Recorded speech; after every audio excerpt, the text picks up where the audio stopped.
I don't know if that would be such a good idea, but all right. Anyway, so getting back into what we were talking about here, I don't know what you guys think about this because we didn't really get that far into the discussion. But CJ, I'm really curious to see how you weigh in on this artificial intelligence revolution. You know, until people decide that they really are willing to sacrifice convenience for actually having to do stuff, they're just going to have to deal with it. It is the reality that we live in. But the other side of that is I am not as concerned about artificial intelligence as I am the people who create it, because I think long before the artificial intelligence takes over, we got to worry about the people who have control over it, because that's kind of what's shaping. Well, I think the big fear is at some point we won't be able to control the technology. When it becomes intelligent enough to start thinking for itself, we technically don't have control of it anymore. Well, here's what I do know. Like the military and whatnot, they use pretty much all of the technology that's out there, all the computers, most of the stuff run on Windows. I always think of that one scene from South Park when they bring in Bill Gates. The general brings him in. Anyway, you guys got to see that. I don't know if I want to recommend that movie, but yeah. But one of the things they do before they release a version of Windows, the government has to get a copy of it, and they basically have all the people go in and they completely break down the code and they find all the holes in it. But they don't report all of the holes back to Windows because they want to use those for cyber attacks in other countries that are using the software. So they always know before it gets released to the public what those back doors are. And any hacker worth their salt always leaves themselves an entrance. So the bigger concern would be if there's always going to be somebody who has a way to shut it down. See, again, I'm not so sure that that's going to be the case. There's always going to be somebody that when the technology begins to think for itself, it's going to start looking for those holes on its own. Unplug it. I don't think that'll be as easy as. Did you ever see How the Terminator? Is it not going to be easy? Did you never see the Terminator? Yeah. How easy was it to unplug that guy? No, but that's first off, that's fiction. Is and it? That's way off in the future. Well, okay, communicators were fiction in 1960 something when Star Trek was on the air. Now we've actually gone beyond the flip phone. Now we have telephones that are more powerful than they put guys on the moon with. Well, the moon landing may not have. Okay, again, enough with your conspiracy theories. Well, the I smartphone just think is that real. People are really jumping way ahead of where the conversation should be, though, because I mean. I think people should be more concerned just about how much of their information he really is like Facebook Trump. has. Did he just say that we're going far ahead of where the conversation needs to be? Yeah. Wasn't that exactly the problem with Trump? That he doesn't do anything besides thinking in the moment. So basically, well, no, it's not thinking in the moment. You have that extreme present hedonism. People are skipping over the current issues, and they're trying to talk about solutions for problems that don't even exist yet when we have actual problems right now that we should be worrying about. Yeah, the problem is that they're actually developing this technology and it is becoming reality. It's out there. I firmly believe we'll do a pretty good job of destroying our planet before that technology has a chance to do it to us. I'm not so sure. Now, by the way, pretty certain. Moving on, because if you take out the power grid, what's it going to live on? It relies on power. Solar. Yeah, I'm sure it'll figure out a way. You take out the solar cells. Once it becomes sentient, life finds a way. Darken the skies. But it has to. But it would have to create its own manufacturing base, and it'd have to be able to do this stuff and transport it without people knowing. People would have to be completely ignorant of all of this stuff. We saw all this happen in the Matrix. All right, we might be in the Matrix right now. I don't see that as a problem. So Todd, I do believe that there are problems right now that people aren't seeing. Does this scare you, Todd, or am I the only paranoid one here? I mean, no, I'm definitely paranoid. We just don't share the same level of paranoia. No, I'm just pretty sure that I'm the one, so I'll be fine. You're the one. He's Neo. Yeah. I see. Okay. All right. Good to know. So I got our backs at least. It looks like Yvette is laughing at us so on the chat much here. Safer now. Okay. Knowing that Todd has our backs. So taking this, knowing that Todd is the one. Taking this to even a further extreme, there is an ex-Google engineer. One of the engineers behind the self-driving car program at Google. This guy's name is Anthony Lewandowski, and we know this because he filed documents with the state of California, listing himself as the president and CEO of a religious organization called the Way of the Future. And the Way of the Future's plan is to create a godhead based on an AI. And, quote, through understanding and worship of the Godhead, contribute to the betterment of society. Better living. All right, so this guy's going to create. We've heard this before. This is not new. This guy's going to create a god out of an artificial intelligence. Yeah, I know. This was also an episode of Star Trek, by the way. Yeah, this is also the premise of Scientology. Yeah, Scientology. So again, you're saying that we are thinking about things that aren't a problem that we shouldn't be addressing, and to that I say there's a guy who's planning to make one of these things a god. Make an AI god.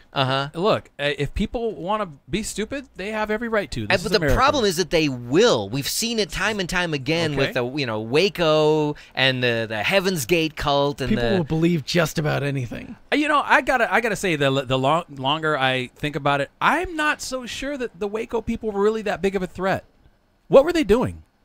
They were crazy, yeah, but they were crazy in the middle of Texas somewhere.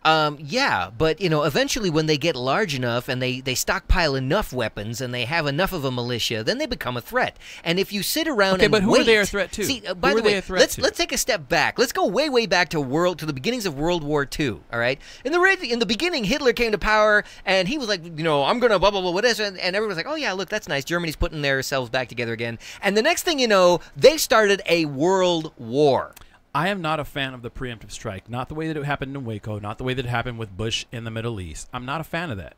I think you were stepping over a boundary when you do that. You are basically doing what you're accusing them of potentially doing. And I don't think that that's right. I don't think that that's right.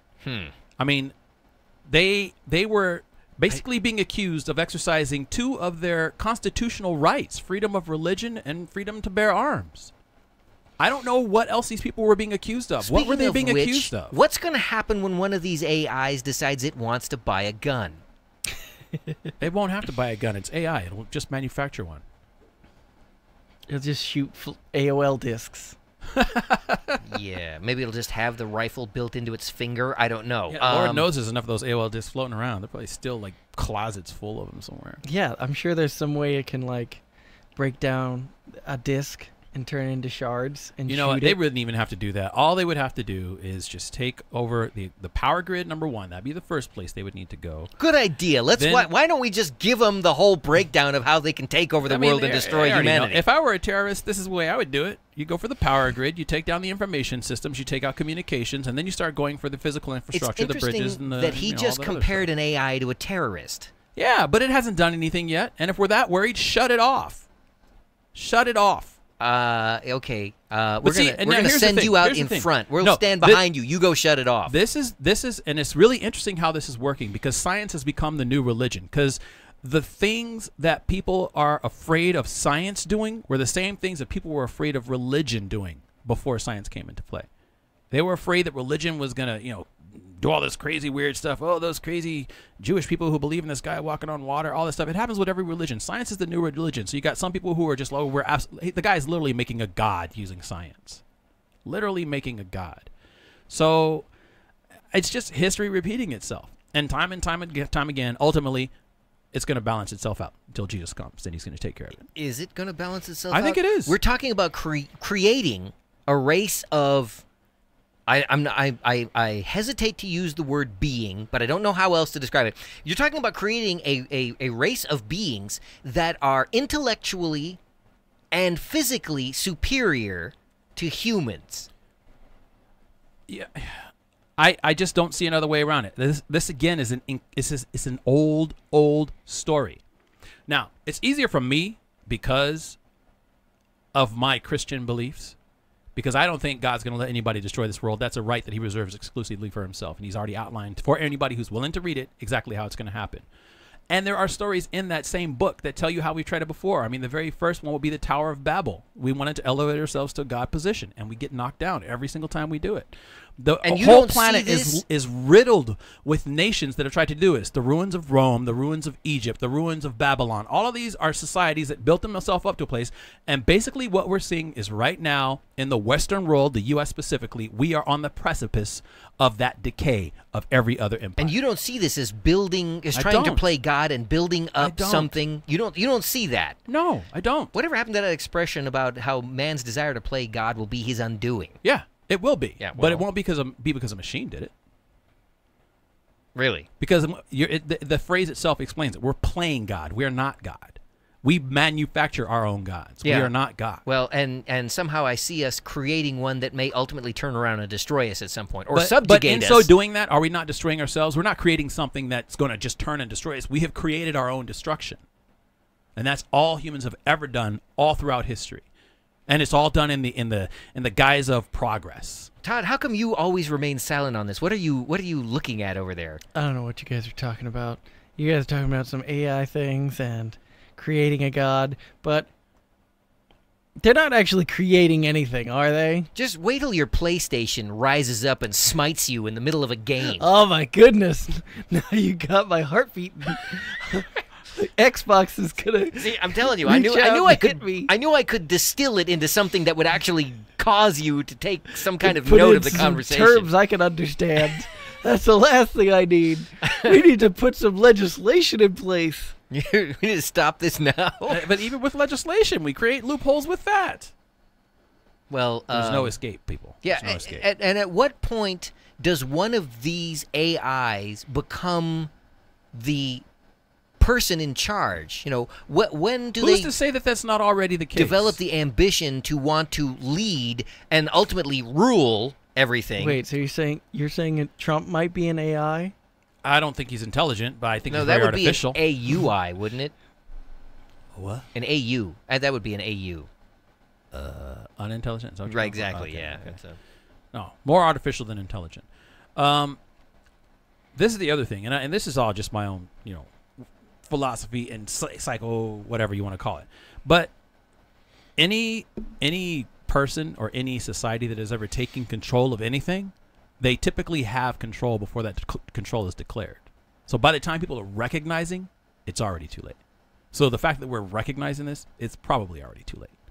Yeah. Because we're too busy talking about, I don't want to bring up another issue when we do it. All right, go Kim for it. So we're too Kardashian. busy talking. No, What? That's a whole other thing. But yes, all of these things are distractions, and the crazy thing is, like the news stories, Trump is actually probably onto something with this fake news thing, because the news stories and the news trends are all actually being driven by artificial intelligence and machine learning. They're looking at what people are talking about, and then they amplify it, and you end up in this echo chamber that is driven by AI and machine learning. That goes back to that whole conversation that Todd had brought up a few weeks ago about the artificial intelligence that Facebook had created that actually started their own language and started having their own conversations. Yeah, and they were probably beginning to plot the destruction of humanity.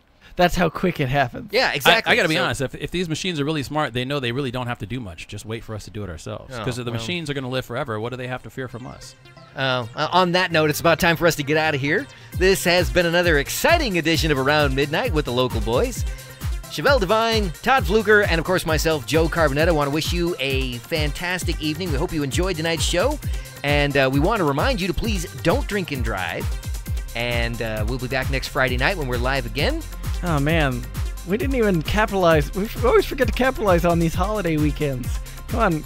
Halloween's coming up. We didn't even talk about it. That's right. Keep the trick-or-treaters safe. Watch the candy and all that stuff. Yeah, it's a good note. Don't drink and drive. Keep it safe out there when you're going to parties, people. Very good And point. if it didn't come in a wrapper, it might not be a Snicker Yeah, bar. watch out for razor blades in your apples, guys. Watch out for the little trick-or-treaters. Slow down when you're on the streets, especially in the residential areas.